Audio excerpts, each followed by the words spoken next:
संस्कृति फिजियोथेरेपिस्ट। तो आज हम अपनी वीडियो में बात करेंगे regarding hand, arm and fingers stiffness.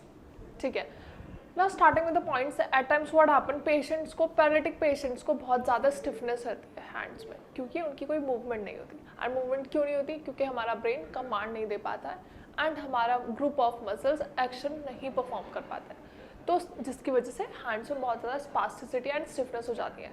अगर हमारी फिस्ट बन चुकी है तो हम फिंगर्स एक्सटेंड नहीं कर पाते हैं, एंड अगर फिंगर्स एक्सटेंड है तो ईजी होता है फिस्ट बनाना, बट प्रॉब्लम उसमें भी होती है क्योंकि बहुत ज़्यादा वीकनेस हो चुकी होती है हमारे हैंड में। तो आज हम इसी के रिगार्डिंग बात करेंगे कि हमें क्या करना चाहिए जिससे हमारी फिंगर की स्टिफनेस ठीक हो जाए, स्पास्टिसिटी खत्म हो जाए एंड हम अपनी नॉर्मल बेसिकली डेली एक्टिविटीज़ अच्छे से परफॉर्म कर पाएँ। Now see, hand is the main important joint of our body. हमारी जितनी भी डेली की एक्टिविटीज़ होती है, डेली एडियल्स होते हैं like drinking, eating, bathing and etcetera etcetera, तो हम सारी एक्टिविटीज़ अपने हैंड से करते हैं। एंड क्योंकि हमारा हैंड अगर समहाउ कोई भी मूवमेंट नहीं कर पा रहा है तो हमें ऐसा लगता है पता नहीं बहुत इंपॉर्टेंट हमारा बॉडी पार्ट काम नहीं कर पा रहा है, we are unable to do anything, हम खुद को डिसेबल्ड समझते हैं। तो आज मैं इसी के रिगार्डिंग बात करूंगी कि हमें कैसे अपनी हैंड की एक्टिविटी वापस लेके आनी है, कैसे आपको रिदमिक पैटर्न में मूवमेंट्स करनी है जिससे आपकी स्पास्टिसिटी एंड स्टिफनेस बहुत हद तक ठीक हो जाएगी। एंड अगर आप डेली प्रैक्टिस करोगे तो आई एम श्योर 100% रिकवरी होने के चांसेस भी होते हैं। Now see, this is a hand. हमारे हैंड में भी बहुत सारे जॉइंट्स होते हैं, shoulder joint, elbow joint, wrist joint, और फिंगर्स में भी जॉइंट्स होते हैं। आई नो बहुत सारे लोगों को नहीं पता होगा, लेकिन हमारे फिंगर्स में भी जॉइंट्स होते हैं, दैट इज PIP DIP हम इसे कहते हैं। तो हमें हर एक जॉइंट पे अपनी एक्टिविटी परफॉर्म करनी है, मतलब हर एक जॉइंट को मोबिलाइज करना है, हर एक जॉइंट की हमें एक्सरसाइज परफॉर्म करनी है, तभी तो हमारा अब सी हमारी फिस्ट बनी हुई है, हम we are not able to open our hand, we are not able to open our fingers. तो क्यों? क्योंकि जो हमारे ये जॉइंट्स हैं, ये देखो, पहला, दूसरा एंड तीसरा, इन पर्टिकुलर जॉइंट्स में हमें वर्कआउट करने की ज़रूरत है, हमें इनको मोबिलाइज करना है, हमें एक्सरसाइजेस करके इनको ठीक करना है ताकि हम अपनी एक्टिविटीज़ को एंड अपनी डेली एडियल्स एक्टिविटीज़ को परफॉर्म कर पाएँ और हम अपने काम खुद से कर पाएँ।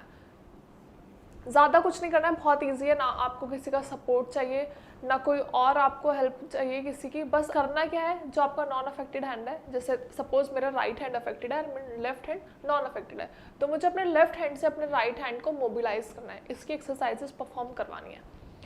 ऐसा नहीं है कि आप खुद से सारे एक्सरसाइजेस परफॉर्म कर लेते हो, बहुत सारी मैनिपुलेशंस होती हैं, टेक्निक्स होती हैं जो आपको नहीं पता होती हैं, तो आप फिजियोथेरेपिस्ट अपॉइंट कर सकते हो, आप डॉक्टर से कंसल्ट कर सकते हो। खुद से गलत एक्सरसाइजेस करने से बेटर है आप किसी ना किसी से कंसल्ट कर लो, अपने थेरेपिस्ट से कंसल्ट कर लो या अपने ऑर्थोपेडिशियन से कंसल्ट कर लो, ताकि एक्सरसाइजेस जो भी आप कर रहे हो वो एटलीस्ट आपको पता हो कि आप सही कर रहे हो या फिर नहीं कर।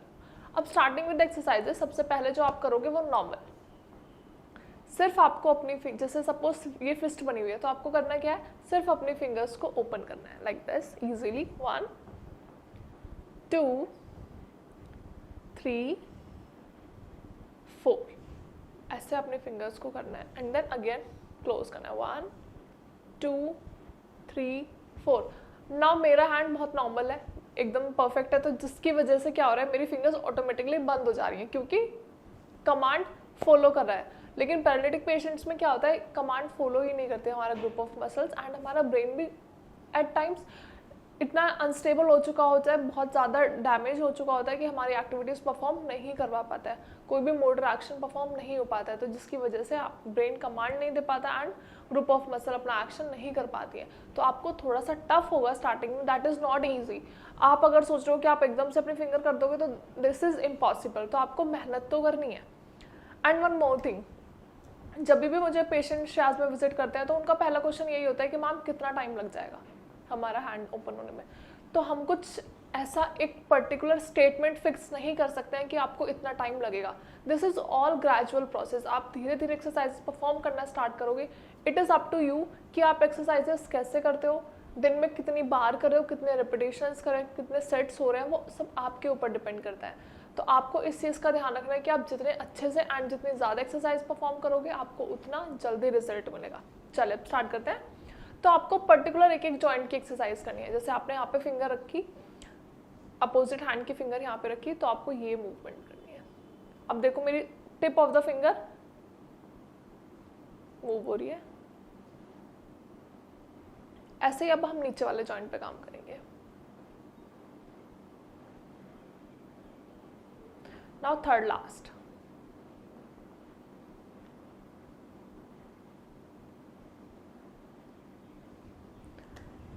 आई एम नॉट सेइंग कि जो इनिशियल कंडीशन के पेशेंट्स होते हैं, जो इनिशियल स्टेज के पेशेंट होते हैं, वो एक्सरसाइज परफॉर्म कर पाएंगे।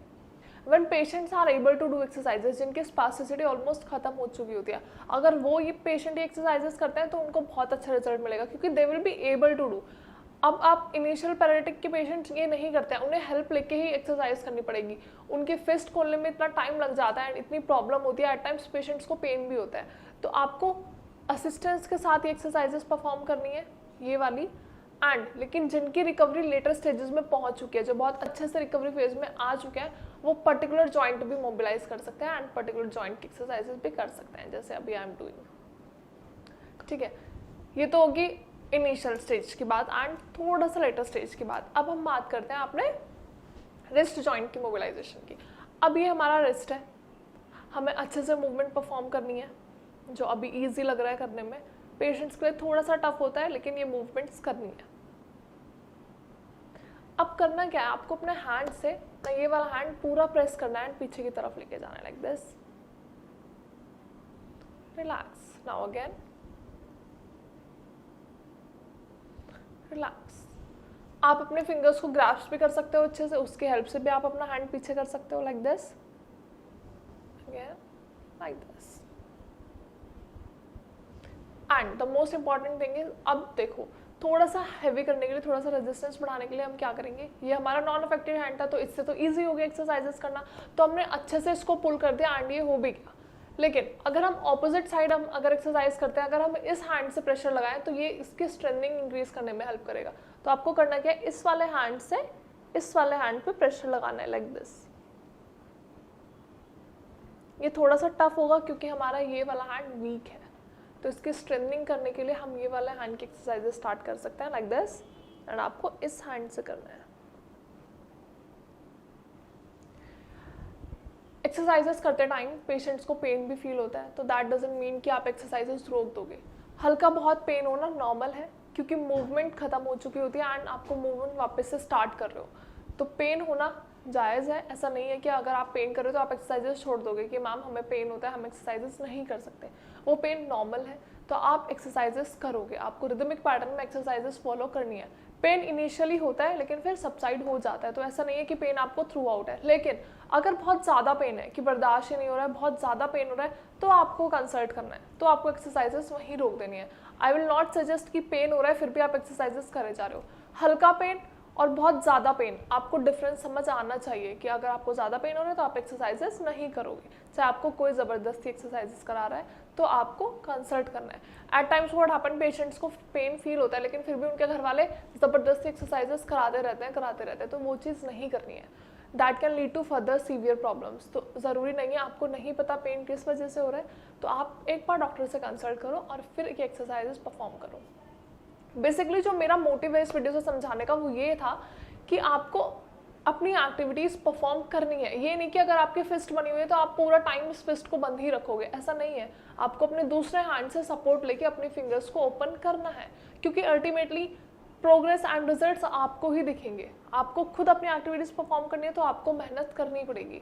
आप हमेशा किसी के सपोर्ट के लिए वेट नहीं कर सकते हो, आप खुद से एक्टिविटीज़ परफॉर्म करो, खुद से अपने एक्सरसाइजेस परफॉर्म करो। And these are very simple exercises. ज़रूरी नहीं है कि आपको हमेशा ही कोई एक्सरसाइजेस कराए, आप बहुत सारी मूवमेंट्स है जो खुद से कर सकते हो। दोनों हैंड्स को क्लैप्स करके you can do number of exercises.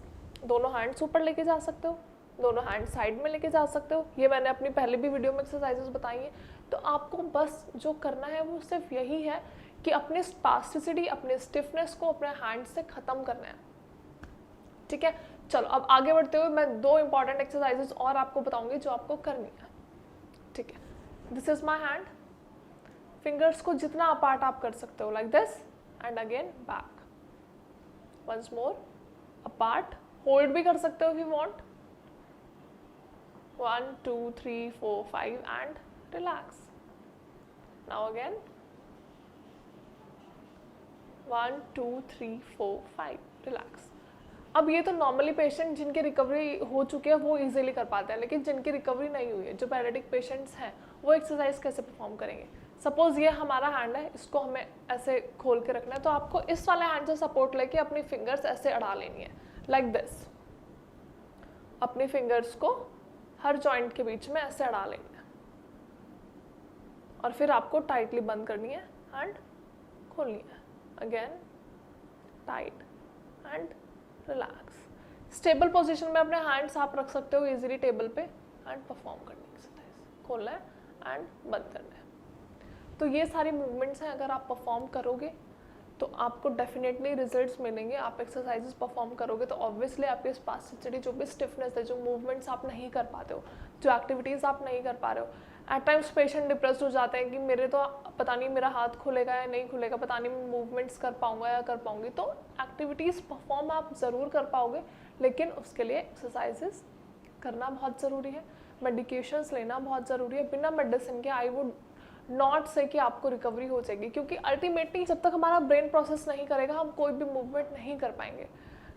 Eight the end हमारा ब्रेन जब हमें कमांड देगा, सिग्नल देगा, तो ही हमारे group of muscles action perform कर पाएंगी। तो इम्पॉर्टेंट ये है कि medicine as well as exercises आपको दोनों परफॉर्म करनी है, दोनों मूवमेंट्स करनी है, जिससे कि आपको बेटर रिजल्ट मिल सके। नाउ द सेकेंड एक्सरसाइज, तो उसमें क्या करना है, आपको अपनी फिस्ट ऑलरेडी पेशेंट्स की बनी हुई होती है, तो आपको सिर्फ अपना हाथ रखना है एंड ये वाली मूवमेंट आगे करनी है। आप दूसरे हैंड का सपोर्ट ले सकते हो, उस हैंड से अपनी फिस्ट आगे की, like this, and then back.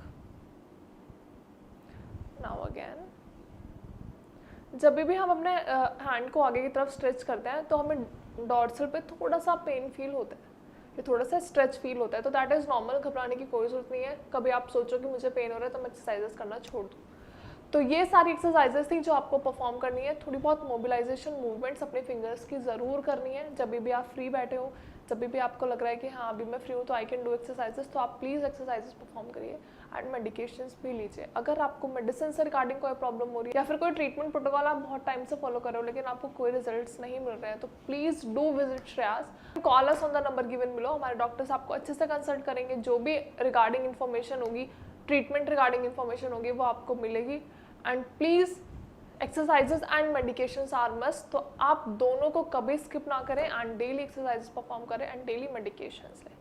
I hope video आपको समझ आई होगी। वीडियो के रिगार्डिंग कोई भी प्रॉब्लम है या किसी भी रिगार्डिंग कोई भी प्रॉब्लम है, आपको कोई मेडिकेशन समझ में नहीं आ रही या फिर आपको मेडिकेशंस लेनी है, तो आप directly you can contact us या फिर कमेंट सेक्शंस में भी आप अपनी क्वेरी मेंशन कर सकते हैं।